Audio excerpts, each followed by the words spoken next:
Va ora in onda l'altra metà della radio, parità di rassegna. Conduce Laura Ravetto.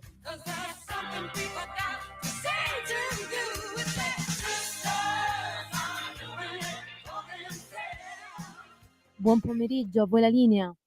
Grazie cara Sveva, vinchi amici miei ma non dell'avventura, buon pomeriggio, siete sulle magiche onde di Radio Libertà, questa è l'altra metà della radio, io sono Antonino Danna e lei, signore e signori, avete ascoltato Luca Carboni che cantava Farfallina, ecco, noi abbiamo invece quella che in un libro di Leonardo Sciascia nel dialetto di Racalmuto è chiamata Mamma Tessa, la mamma che tesse, cioè una bellissima farfalla che va avanti e indietro per i campi e sembra quasi tessere un bellissimo panno di seta. Signore e signori, la nostra Laura Ravetto. Buon pomeriggio. Buon pomeriggio, grazie per l'introduzione e presentazione. Purtroppo io non so cucire neanche un bottone, non me ne vanto. Vabbè, però diciamo sei sempre in movimento e tessi una tela politica, dai. Sì, no, esatto, quello lo so fare, sì, quello lo so fare. Cara Laura, bentornata. Ben trovato. Sono contenta che ci ritroviamo dopo la pausa estiva e dopo la pausa estiva commentare subito la vittoria del centrodestra in una regione che era determinante soprattutto nell'ottica della sinistra, perché era descritta da quelli di sinistra come l'Ohio italiana, tutto dove loro avrebbero potuto riscattarsi e mettere in atto questo campo larghissimo volto a sconfiggere la destra. In realtà gli elettori hanno fatto una sonora pernacchia alla sinistra e hanno confermato a noi che dobbiamo continuare così, perché l'alleanza di centrodestra sta al 51%, il presidente Acquaroli ha governato bene, ma questo è anche un segnale sul governo italiano, perché non dimentichiamoci che se Acquaroli ha vinto è anche perché c'è stata un'interlocuzione con il governo molto produttiva, che non si è realizzata negli ultimi giorni, negli ultimi mesi, come ha voluto far credere la sinistra, ma che è frutto di lavoro di più di 2 anni, che parte dal MIT di Matteo Salvini, che ha investito in grandi infrastrutture nelle Marche come in tutte le altre regioni, però nelle Marche abbiamo visto infrastrutture importanti, sia investimenti sul porto di Ancona, investimenti sulla rete stradale, e che ha portato anche alla configurazione di questa famosa ZES. Anche qui la sinistra dice l'avete fatta all'ultimo minuto prima del voto, ignorantemente o magari più strumentalmente, facendo finta di non sapere che per arrivare a una zona di fiscalità favorevole per le regioni, le trattative, l'allocazione delle risorse vanno avanti da anni, e quindi da 2 anni anche per le Marche, come del resto poi si è fatto anche in altre regioni. Quindi ecco, una vittoria del buon governo. E poi tirerò il fiato e ti lascerò parlare. Anche la Lega fa 3 consiglieri, esattamente come ne fa 3 Forza Italia, quindi anche un po' ho trovato stucchevole questa discussione, il secondo, il terzo partito. Io rimango ai dati nazionali che dicono che la Lega è saldamente il secondo partito col 9%, e nelle Marche facciamo 3 consiglieri regionali a cui facciamo i nostri auguri, esattamente come Forza Italia. Ma la cosa importante, ripeto, non è la gara interna, quanto il fatto che noi facciamo il 51%, la sinistra non arriva al 45%, e addirittura Uniti, 5 Stelle, PD, AVS, come si chiamano quelli diciamo ancora più a sinistra, fanno meno della lista del loro candidato. Che quanto dire. Tra l'altro tra una settimana si replica perché si vota in Calabria. Stamattina tra l'altro io sono rimasto a metà tra il divertito e l'esterrefatto quando ho scoperto dalla lettura dei giornali che Tridico non è nemmeno residente in Calabria e quindi non potrà nemmeno andare al seggio a votare per se stesso, a farsi ritrarre sorridente mentre depone la scheda nell'urna. Allora io mi permetto di osservare una cosa. Uno che ha come slogan elettorale resta, torna, proviamoci, torna, che tu manco ti sei portato la residenza per andare a votare. Tu sei solo un paracadutato che è lì, se va bene resti, se non andrà bene, e non andrà bene, ve lo dico io, State tranquilli che lui l'indomani fa fagotto e torna al suo seggio a Bruxelles. Domanda, questa è una politica seria secondo voi? Questo è fare politica secondo voi? Lo Sì, in chiedo, attesa che lo ci chiedo a te, Laura, rispondano. secondo te è coerente Certo. questo? In attesa che ci rispondano da casa, con telefonate, con WhatsApp, e tu ricorderai i numeri che io non mi Sì, ricordo. ecco, Voglio infatti, dirti che allora, vai. lo dico subito, 0292947222, il telefono è aperto da questo momento, oppure le vostre zappe 340 670 9659, per cui siamo tutto orecchi a vostra disposizione. Prego, Laura.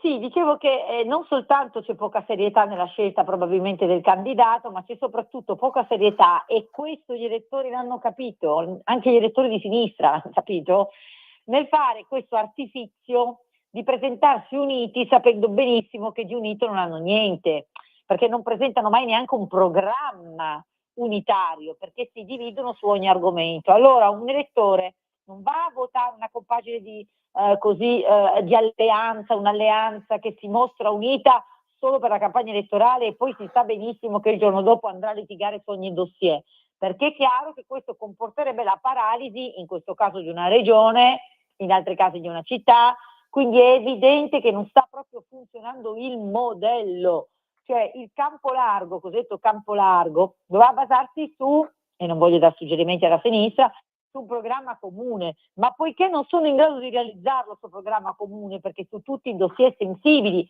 e non penso solo a quelli internazionali, ma penso anche a quelli economici, che poi sono la vita delle persone, non vanno d'accordo, non hanno le stesse idee. Quindi ecco, la mancanza di serietà sta anche in questo, nel fare questi accrocchi in funzione elettorale, sapendo benissimo che paralizzeresti il governo della regione.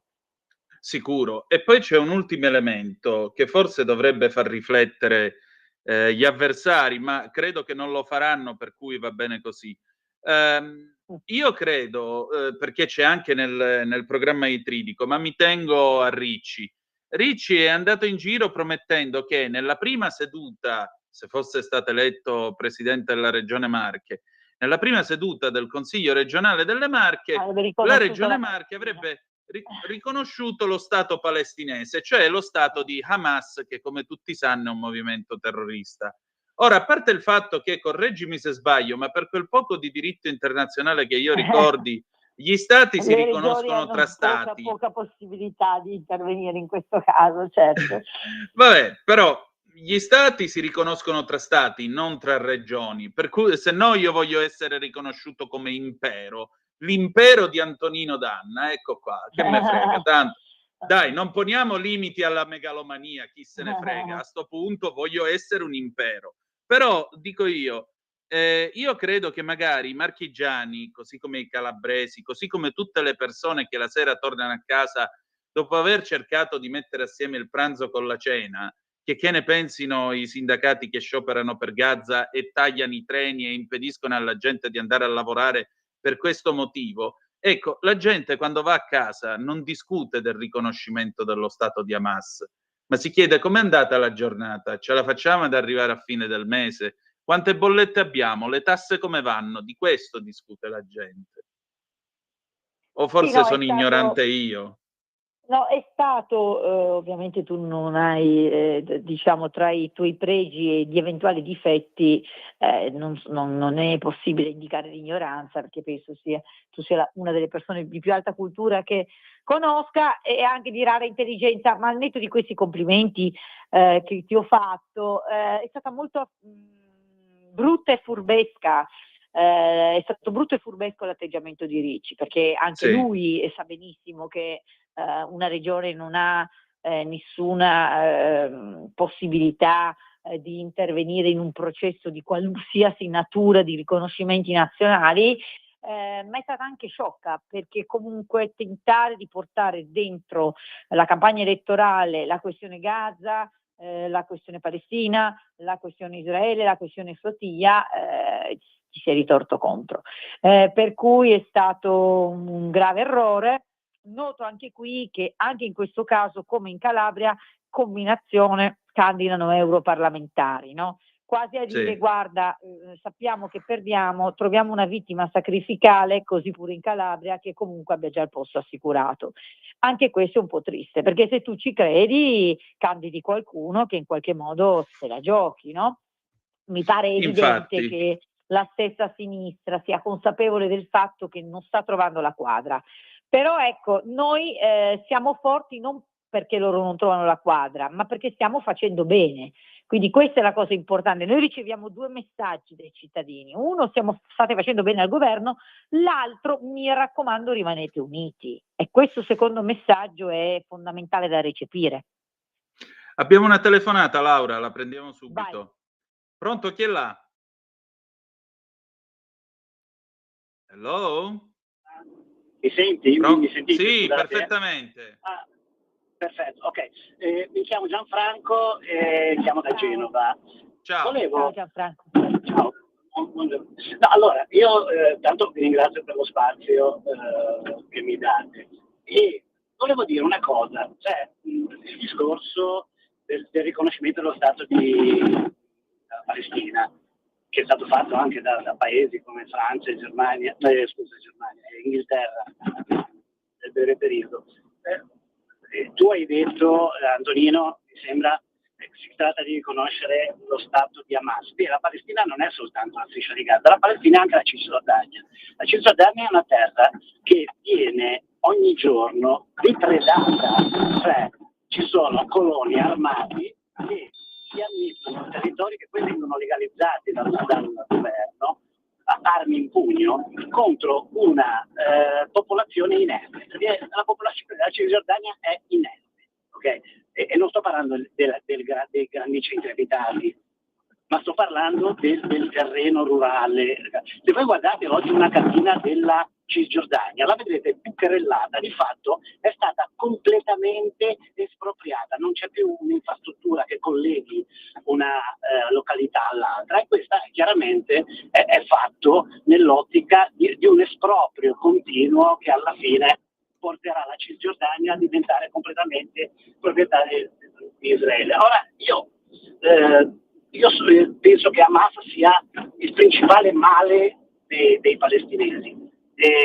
Ricordo che Hamas è stato sovvenzionato sia politicamente che economicamente da Netanyahu per mettere in difficoltà l'autorità palestinese, che ha problemi suoi, che vengono da lontano purtroppo. E in questo, cioè in tutto questo, c'è il popolo palestinese che è la vittima esattamente come lo sono stati le vittime del pogrom del 7 di ottobre. È vittima.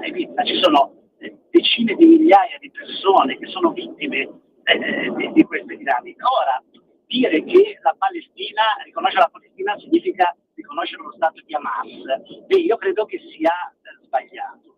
Io credo che invece riconoscere la Palestina sia importante politicamente per andare nella direzione dei 2 popoli, 2 stati. Ecco, io penso questo. Mi piacerebbe sapere cosa ne pensate voi, specialmente la signora ha detto che con cui non sono d'accordo praticamente quasi su tutto, ma che stimo molto per il tipo di politiche che porta avanti, cioè per il suo modo di portare avanti le politiche. Grazie. Vi ascolto per Grazie, Laura. Grazie. Laura, prego. Sì, allora, poi replicherai tu Antonino, perché Sì. l'affermazione è tua. Allora, io intanto, va bene, ringrazio il fatto che mi si stimi, anche se non la si pensa esattamente come me. Sono contenta che ci sia uno spazio di dibattito in questa radio e Gianfranco ne la conferma. Io dico come penso io.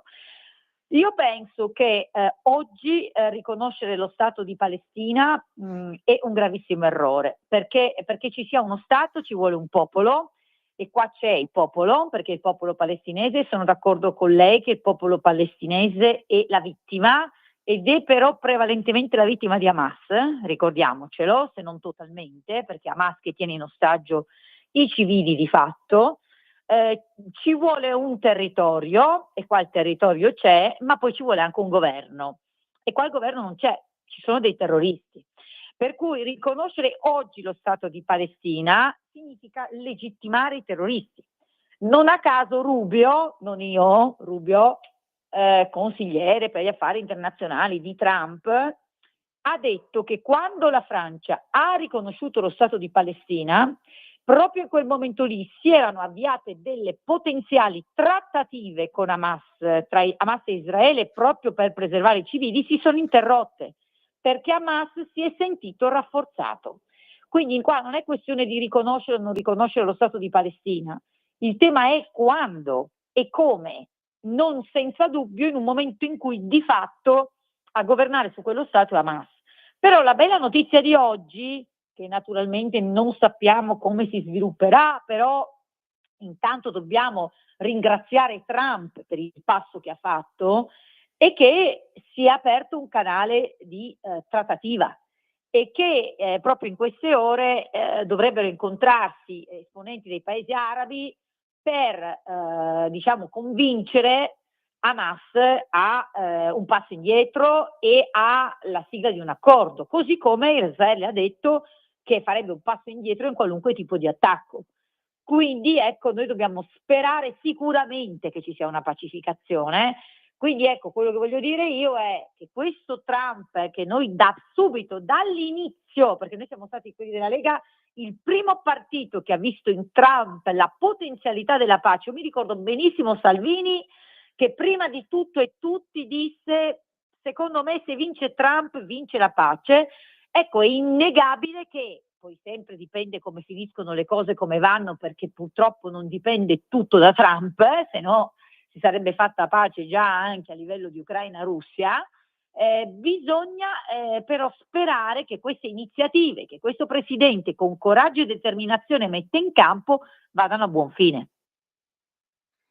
Io, per dirla con i meme di internet, non vedo errori in quello che tu hai detto, Laura. Spiego però per quale motivo ho detto che riconoscere la Palestina in questo momento è riconoscere lo Stato di Hamas, per due motivi.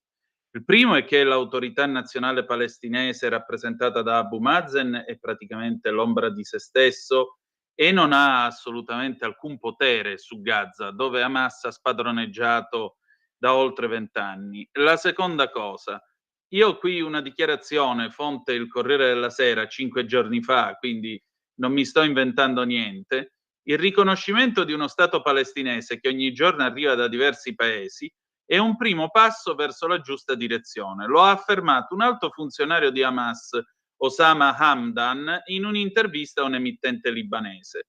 Anche se tardiva, questo è il risultato della fermezza del popolo palestinese e della sua continua lotta nel corso dei decenni e in particolare dell'operazione del 7 di ottobre.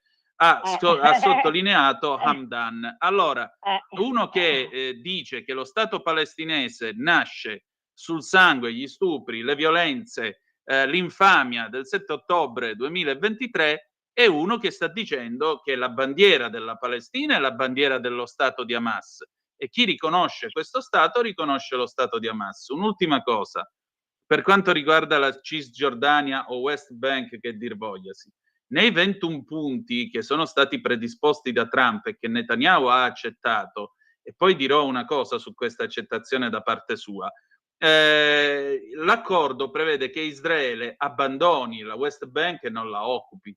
Quindi significa un'enorme marcia indietro, perché due cose storte, amico mio, amico Gianfranco, non ne fanno una giusta e credo che su questo siamo ampiamente d'accordo. Aggiungerei un'altra cosa.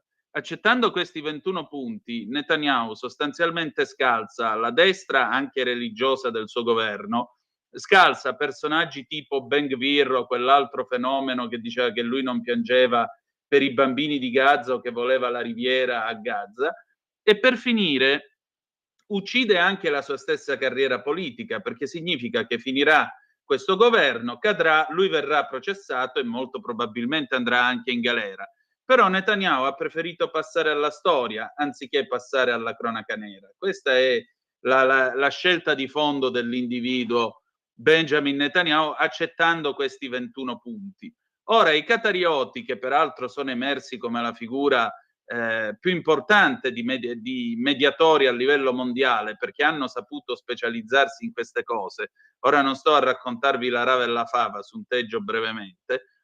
stanno cercando di far ragionare quelli di Hamas, che io credo, per ovvi motivi, non si suicideranno accettando di sbrancarsi e di liberare gli ostaggi, e a quel punto molto probabilmente si andrà avanti fino alla fine. Sono le 14:29 minuti e 10 secondi, c'è una chiamata in attesa.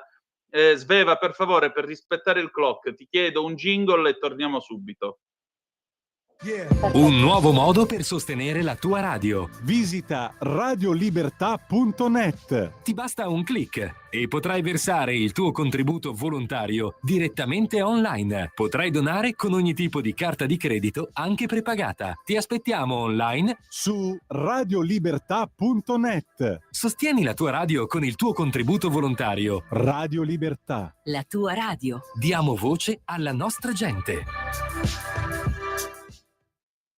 Rieccoci, le 14:30 in questo momento sulle magiche onde di Radio Libertà. Antonino Danna, Laura Ravetto, l'altra metà della radio. Laura, c'è quest'altra telefonata, la prendiamo? Vai, fantastico. Pronto, chi è là? Buonasera a tutti e due, Lisetta. Ben trovata. Ciao, bentornata. Bello Grazie, molto sentirti. gentili da parte vostra. Allora, io ho chiamato per il bullismo, un'altra materia naturalmente abbastanza grave qua in Italia, come l'ultimo caso del quindicenne che si è suicidato. E allora, secondo la sottoscritta, si inizia sempre da bambini. Spesso in gruppo, mi sembra, no? Si ha più coraggio individuando il compagno o la compagna di scuola, perché anche se in minoranza è un fenomeno anche femminile, dico io. Allora, tutte le componenti che portano i giovani a bullizzare, come ad esempio l'apparire e sentirsi considerato dagli altri, mancanza d'affetto, aggiungo anche, ed educazione familiare. In sostanza, e voglio terminare, il bullo scolastico non è altro che un giovane solo, sempre secondo la sottoscritta, che va aiutato a intraprendere un percorso diverso, sano, altruista e solidale. La famiglia, la scuola, i compagni, tutti possono fare qualcosa affinché il bullismo non nasca alla radice e degeneri nel tempo in altri fenomeni violenti. Tutto qua, io vi saluto e buona giornata a tutti. Laura. Grazie Elisetta, sì, grazie perché ci riporti anche un po' sui temi propri di questa trasmissione che sono le pari opportunità, e quando parliamo di pari opportunità non ci riferiamo anche solo, diciamo, all'aspetto che trattiamo spesso della donna e che purtroppo dovremo trattare anche oggi, perché Antonino è notizia di poche ore che un uomo ha ucciso a sassate la moglie ed è scappato, tra l'altro con due, non si capisce dove siano i figli minori che non sono stati portati a scuola, quindi la situazione è molto delicata. Pari opportunità è naturalmente anche relativo alle fragilità in generale, ai fenomeni di bullismo nelle scuole, e tutto quello che tu hai detto io lo sottoscrivo. Poi però ho una domanda: dove stanno i genitori? Cioè, io ho imparato a non giudicare la genitorialità, perché mi sono resa conto da quando sono madre che alcune cose che prima trovavo incredibili, cioè vedere ore i bambini al telefonino, oggi mi ritrovo per esasperazione talvolta a praticarle. Vi faccio un esempio: io prima, se andavo al ristorante e vedevo un bambino con un telefono, dicevo ma che dissennati quei genitori che lo lasciano al telefonino al ristorante. Ora purtroppo non vi nego che se esco con amici e Clarissa è alla quinta ora di cena, o le metto davanti il telefono per guardare i cartoni animati, o lei inizia giustamente a girare per tutta la sala urlante e correndo perché i bambini a tavola 5 ore non ci stanno. Però rimane un punto, cioè questi ragazzi che esercitano il bullismo, sa come si dice, Lisette, i bambini fanno quello che vedono. Allora ci sarà anche una modalità di interrogarci sulla genitorialità, perché se io beccassi mia figlia che fa un minimo atto di bullismo verso un'altra bambina, insomma, Clarissa non si è mai beccata uno schiaffo, ma lì si beccherebbe le pedate nel sedere, nel senso che io sono un po' colpita dal fatto che questo fenomeno sia così diffuso e in qualche modo, insomma, la scuola o la famiglia certe volte non siano assenti. Dico la scuola perché è il caso di quel ragazzo meraviglioso che purtroppo si è tolto la vita, i cui genitori pare abbiano detto nostro figlio era bullizzato per dei meravigliosi capelli biondi e lunghi, e pare abbiano detto, poi non si sa, ci saranno gli accertamenti, che però c'erano degli insegnanti che erano a conoscenza di questa situazione e non prendevano provvedimenti seri. Ora io non so se sia vero o non sia vero, però insomma ecco, è giusto che questi ragazzi vengano individuati come responsabili e aiutati, però è anche giusto responsabilizzare un po' i genitori e diciamo chi dovrebbe accorgersi di queste situazioni. Non so se sei d'accordo, Antonino. Sono pienamente d'accordo. Tra l'altro una cosa che mi faceva pensare, al povero Paolo che appunto è stato si è suicidato grazie alle delicatezze, si fa per dire, da parte di questa gente. Ecco, lo chiamavano Nino D'Angelo e lo accusavano di essere un omosessuale. Ecco, fate pace col cervello. Nino D'Angelo nelle sue canzoni, specialmente quelle degli anni '80, tipo "Nu jeans e 'na maglietta", cantava amori adolescenziali puliti, tenersi mano nella mano, i buoni sentimenti, la scoperta dell'amore insieme a una donna a cui a una ragazzina con cui tu cresci e a cui vuoi bene. Ecco, questa roba qua delicata voi non la capirete mai, perché voi il massimo che potete capire è OnlyFans e quello vi meritate. Non Sì, e aggiungo poi altro. con la precisazione che sono pulitissimi anche gli amori, cioè omosessuali, ognuno può amare chi vuole. Certo, ci mancherebbe. Noi semplicemente, giustamente, come diciamo spesso, non vogliamo ad esempio equiparare la crescita di un figlio rispetto alla presenza di una madre e una padre o all'assenza di uno dei due. Noi riteniamo che un figlio debba crescere in un ambito di padre e madre. Detto questo, poi ognuno può amare chi vuole, ma in ogni caso, come dici tu, ecco, un ragazzo meraviglioso che probabilmente era dileggiato per la sua vena artistica e Sì. quindi in realtà per una caratteristica che lo avrebbe portato nella vita a superare di gran lunga tutti quelli che probabilmente aveva in classe, perché aveva probabilmente una sensibilità e una dote artistica tale che, ecco, io credo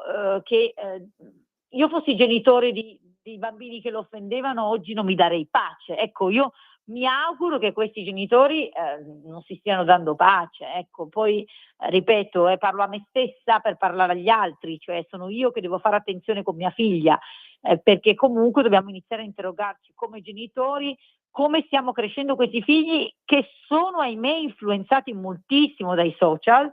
Quindi è chiaro che purtroppo messaggi negativi arrivano tantissimo dai social e che però tuttavia questo non può deresponsabilizzare il genitore.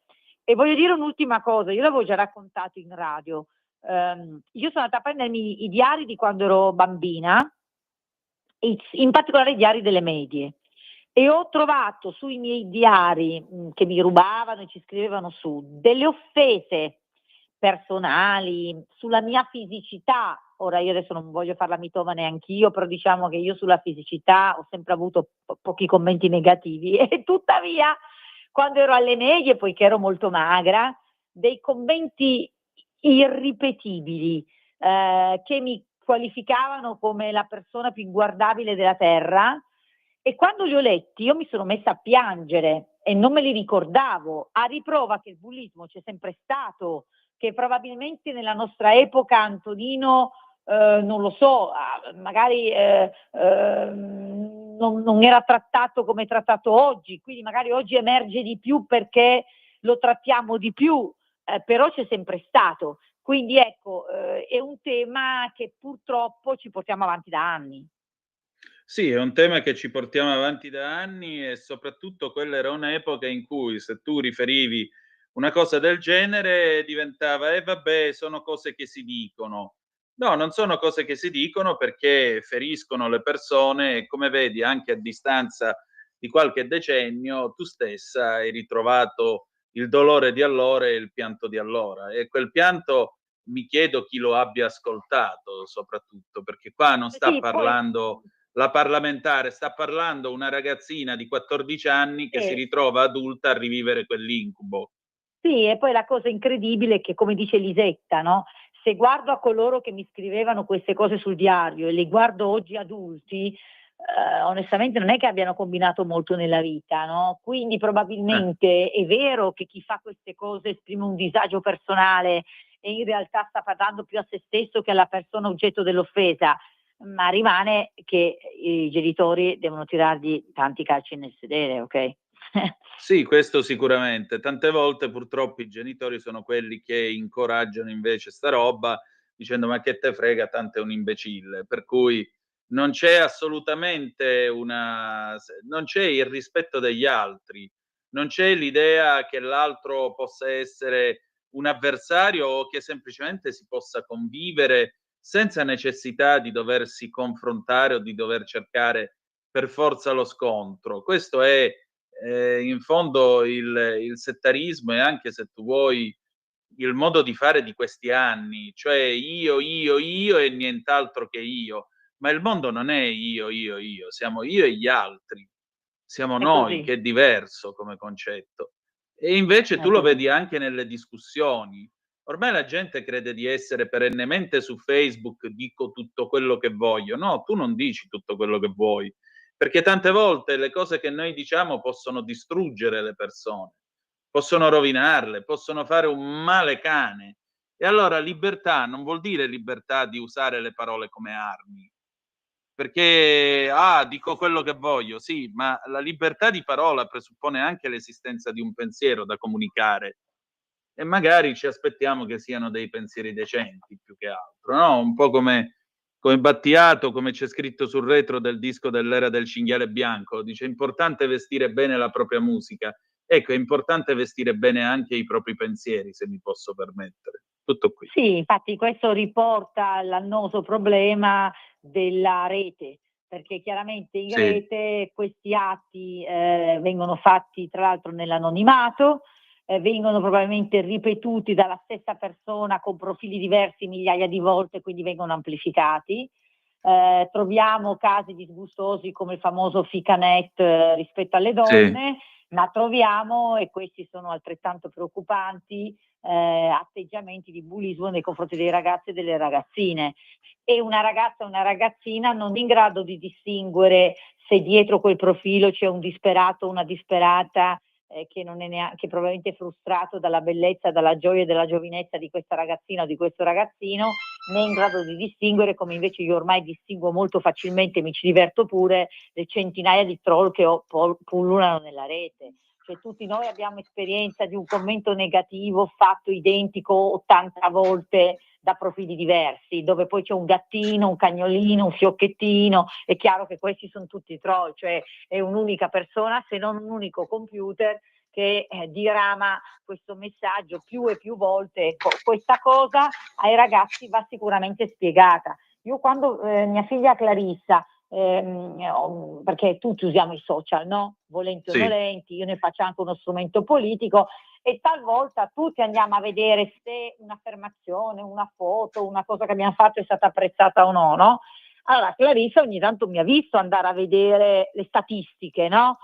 Quando mi sono accorta che lei cominciava a dire quanti cuoricini, io le ho detto guarda Clarissa che queste cose sono cose finte, così come gli aspetti negativi, anche gli aspetti positivi, non sai quante persone reali ci sono qua dietro, quante persone veramente ti apprezzano oppure no, ma questo vale anche per i commenti negativi, cioè bisogna tentare, ripeto sto parlando a me stessa, non voglio fare la maestrina, anche di far comprendere ai ragazzi che le piattaforme social spesso sono finzione. Io ho visto un video bellissimo che secondo me andrebbe fatto circolare nelle scuole, che faceva vedere questa società specializzata in diffamazioni light, no? Perché negli Stati Uniti queste tecniche si usano anche commercialmente. Tu mandi tanti giudizi negativi su un libro, su un hotel concorrente, su un ristorante, cioè ci sono delle società che sono pagate per far questo. Come Allora no? facevano vedere l'interno che era un'enorme base di computer con tutti i cavi che in automatico mandavano i messaggi e c'era scritto questi sono i vostri hater, cioè questi sono i vostri odiatori. Nel momento in cui tu comprendi questo, al bullismo in rete, premetto che non dovresti dare rilevanza al bullismo neanche nella realtà, come dice Lisetta, ma a maggior ragione in quello in rete, che probabilmente è fatto da dei robot prezzolati, ecco. Questo è poco ma sicuro. Aggiungerei anche un'altra cosa. I social erano nati per farci incontrare, per discutere, per parlare. In realtà hanno sviluppato appunto il settarismo, la chiusura, l'intransigenza, il fatto che in fondo una persona che non la pensa come te, basta ammaccare blocca e la puoi ignorare. E da qui nascono anche quelle discussioni, ma gli animali sono meglio delle persone. Beh, un cane o un gatto non verrà mai a dirti io non sono d'accordo con te sulle tue posizioni politiche o sul modo in cui vedi la realtà. Perché nel momento in cui io ti dico non sono d'accordo, ne può nascere una conversazione, può anche essere una discussione, è uno scontro o è un incontro, dipende da come la vogliamo vedere. Se uno guarda i talk in televisione, se uno prova ad ascoltarli, si rende conto che molto spesso sono solo degli scontri in cui bisogna asfaltare il nemico, bisogna ucciderlo metaforicamente con le parole, anziché esprimere le proprie condizioni, le proprie posizioni molto serenamente. Charlie Kirk è morto per questo. Però almeno lì ci si mette la faccia, non nei talk show televisivi. La Sì, gravità almeno della questo. rete è che c'è l'anonimato, bisognerebbe iniziare a fare ci sono delle proposte di legge, ne ho una anch'io, bisognerebbe trovare un equilibrio tra quello che è il rispetto della libertà che c'è in rete, che probabilmente è data anche dal fatto che uno si muove più liberamente, ma anche al tema dell'anonimato. Cioè non è più possibile che ognuno scriva di tutto e non si palesi. Cioè, questo non è accettabile, bisogna metterci la faccia. Però sicuramente sì, poi anche quando ci sono dibattiti aperti si arriva a situazioni vergognose e abominevoli che in altri paesi, come negli Stati Uniti, come stavi dicendo tu, hanno portato all'assassinio di Kirk. Perché l'idea è elimino colui che dice una cosa diversa dalla mia, elimino colui che probabilmente sta facendo riflettere me, oltre che il mondo, sul fatto che forse sbagliamo, e questo è gravissimo. E infatti è l'idea che appunto è la stessa idea di blocca su Facebook, tanto alla fine ti blocco in maniera tale che non torni dall'altro mondo e ho risolto il problema. Questa è la stupidità di fondo, tra l'altro, dell'omicidio politico che è alla base di quello che è successo a Charlie Kirk e lo trovo francamente osceno, lo trovo indegno dell'Occidente. Quando Vance dice che in Occidente abbiamo problemi con la libertà di parola, e ha ragione da vendere, c'è poco da aggiungere, perché qui ormai tra non molto finiremo esattamente come nell'Inghilterra East Armer, dove uno per aver scritto che uomini e donne sono scheletricamente differenti e che le donne possono partorire, gli uomini no, è un omofobo e gli arriva la polizia a casa. Cioè, quando arriviamo alla psicopolizia del pensiero in questo modo, noi non stiamo facendo un favore all'Occidente. Stiamo invece facendo un favore a quelli con la barba che aspettano di là per poter venire a imporre la loro visione e non sarà una visione tollerante, ve lo posso garantire, non lo sarà affatto. Comunque, non voglio fare il profeta di sventura, Laura, ci mancherebbe pure. Certo. Senti, appunto, tu accennavi alla notizia che avevi dato, tra l'altro abbiamo ancora una decina di minuti più o meno prima di chiudere. Vi ricordo il telefono allo 0292947222 e il WhatsApp 340-670-9659. Vi diamo la notizia a cui accennava Laura direttamente dall'ANSA. Una donna di 49 anni, Elisa Polcino, è stata uccisa a colpi di pietra a Paupisi, paese in provincia di Benevento. L'autore del femminicidio sarebbe il marito, Salvatore Ocone, che avrebbe colpito la donna alla testa. L'uomo al momento è in fuga, irreperibili anche i due figli minorenni della coppia, 15 e 16 anni. La donna potrebbe essere stata colpita mentre era a letto, secondo quanto trapela dagli investigatori, che sono ancora alla ricerca dell'uomo e che stanno cercando di ricostruire quanto accaduto attraverso le testimonianze dei vicini di casa. Sempre secondo quanto ricostruito al momento, la donna sarebbe stata colpita con un oggetto contundente. Non è ancora chiaro se una pietra o altro. La coppia ha 3 figli, un ragazzo maggiorenne che vive e lavora fuori da Paupisi, una ragazza di 16 anni e un ragazzino di 15. Di questi ultimi 2 non c'è traccia, non si sa se sono con l'uomo o siano altrove, ma non sono entrati a scuola stamattina, ha detto il sindaco del paese in provincia di Benevento, Salvatore Coletta. Il primo cittadino sta partecipando alle ricerche dei 2 giovani e di Salvatore Ocone. Al momento si stanno scandagliando anche luoghi isolati che Salvatore frequentava. Inoltre, secondo quanto si apprende, l'auto dell'uomo sarebbe stata vista in giro per il paese alle 6 di stamattina. È stata la suocera a trovare il corpo di Elisabetta Polcino, abita nella stessa villetta dei coniugi, ha sentito rumori sospetti ed è andata a verificare. Poi, quando ha scoperto il corpo, ha chiesto aiuto a un vicino che ha chiamato i carabinieri. Elisabetta, ripetiamo, scrive ancora l'ANSA, è stata colpita alla testa, non si sa che se con una pietra o altro. La nostra comunità è sconvolta, dice all'ANSA il sindaco Coletta, il nostro è un paese tranquillo, qui non si sono mai registrati episodi del genere. Le indagini dei carabinieri sono estese in tutta la provincia, si sta cercando di rintracciare un'auto, sembrerebbe una Opel, che appartiene a Ocone. Cioè, morire ammazzati a pietrate in testa è una cosa che mi sa veramente di Caino e Abele, proprio l'odio più crudo.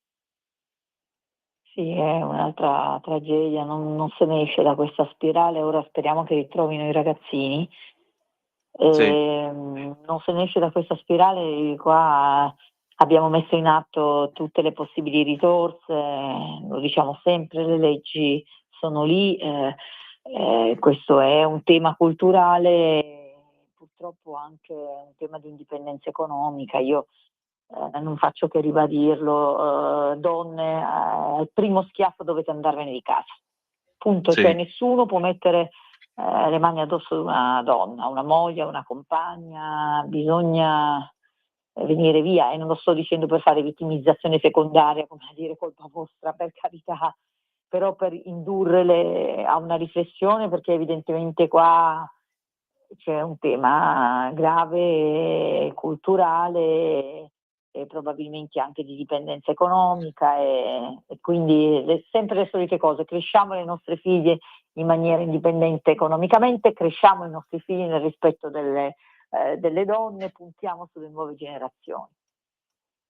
Questo sicuramente, anche perché l'ANSA pubblica in appendice a questa notizia un dossier del Viminale a proposito delle violenze sulle donne. Pensate che dall'inizio di quest'anno fino ad ora le donne uccise sono state 60, cioè no una. Provate a immaginare 60 donne dentro una stanza, 60 vite che sono sparite in questo modo. Non solo, oltre a questo, dice ancora il dossier del Viminale, risultano 38 femminicidi, 38 non 1, 38, e in particolare questo dossier del Viminale dice anche che gli ammonimenti del questore sono stati 7.571, più 70,6% rispetto all'anno precedente. Di questi 2.731 per stalking, più 84,6%, 4.840 più 63,6% per violenza domestica. Cioè qui anziché calmarsi, questi aumentano. Inoltre, secondo i dati pubblicati... In realtà, Antonino, secondo me il dato può avere due letture. Allora, premesso che il dato conferma quello che diciamo spesso, cioè noi mettiamo sullo stesso piano ovviamente la vita degli uomini come la vita delle donne, muoiono anche tantissimi uomini, però registriamo il dato che è sotto gli occhi di tutti, cioè che la maggior parte, perché comunque su 60, 40, 38 sono femminicidi, la maggior parte delle decisioni di donne avviene nell'ambito del partner o dell'ex partner, cioè parliamo di femminicidi. Non vale la stessa cosa per gli uomini, cioè magari ne muoiono di più, ma non è che muoiono per mano del partner. Quindi questo è un tema che abbiamo tutti sotto gli occhi.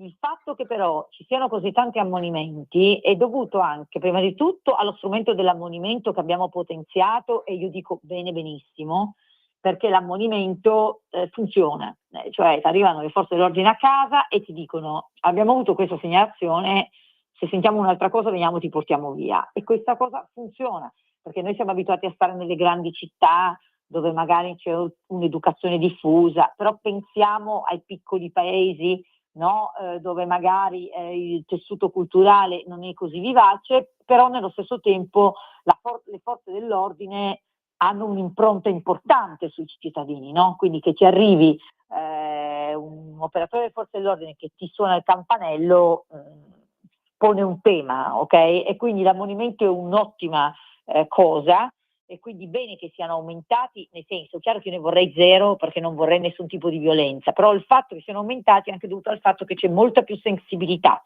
perché abbiamo anche fatto molti investimenti nell'educazione delle forze dell'ordine, che adesso sono iper specializzate in questo, cosa che, lasciami la chiosa critica, auspico anche nei giudici, perché certe volte vedo delle sentenze dei magistrati, ne abbiamo viste alcune anche durante la pausa che non abbiamo commentato, che mi hanno lasciato un po' interdetta. Penso a una recente sentenza di Torino, poi magari ne parleremo in un'altra trasmissione. Sì. Detto questo, anche il fatto delle denunce che aumentano, e certo può essere legato al fatto che non diminuiscono gli eventi di stalking piuttosto che di violenza, però anche al fatto che le donne hanno più coraggio a denunciare, e questo, diciamo, dà prova di un sistema che si sta rafforzando, e questo, anche se io poi rimango dell'idea che l'indipendenza economica sia la chiave, perché poi il tema è sempre: ma se tu denunci e poi rimani in casa con la persona che hai denunciato, la donna può avere paura, quindi io rimango sempre dell'avviso che la svolta sia avere un lavoro proprio. Questo è il messaggio che mi sento di dare nel 2026 alle donne, cioè avere un lavoro proprio. E questo è un invito che raccolgo e faccio mio. Allora, Laura, noi siamo arrivati alla fine di questa prima puntata di questa nuova stagione. Voglio ringraziarti del tuo tempo, della tua di intelligenza, visto che parlavi della mia. Credo che abbi pazienza, ma voglio sono io che ringrazio te. Facciamo i complimenti tra di noi. Ma no, la mia è una constatazione, non è un complimento. Quindi. Sì, anche la mia è una constatazione, l'hai dimostrato anche nell'analisi, diciamo, della situazione palestinese e israeliana. Dubito che in tanti sapessero, e io onestamente non sapevo, tutti i dettagli, per esempio relativi alla Cisgiordania, agli accordi, insomma, ecco, quindi alla dichiarazione fatta dall'esponente di Hamas, io non l'avevo letta, quindi ecco, l'apporto è sempre importante. Questa è la forza della radio, diciamolo, meno social più radio, dai, anche radio di sinistra, per carità, ma meno social più radio. Questo sicuramente, guarda, molto meno social e molto più radio. Grazie, buon cammino assieme, e che dire di più, ci ritroviamo martedì prossimo. A martedì, ciao a tutti. Grazie, noi ci salutiamo con La Noce Libera 2025. A più tardi con Zoom se avrete voglia. Grazie ancora.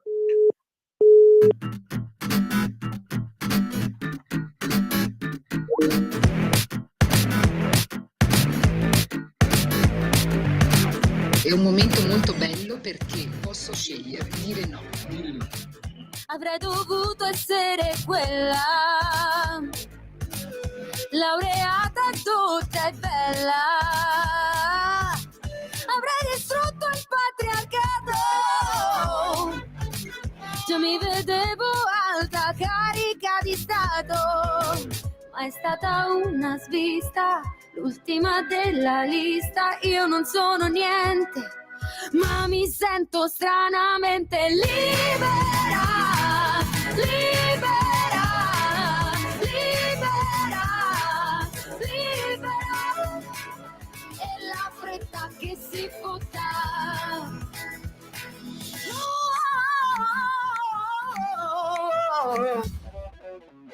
Cambiare scarpe e direzione, mi sento già di buon umore, ma quante stupide minchiate avevo in testa e nelle mie giornate. La vita è un sopralluogo, dura troppo poco, mangio la minestra e mi sento stranamente libera, libera.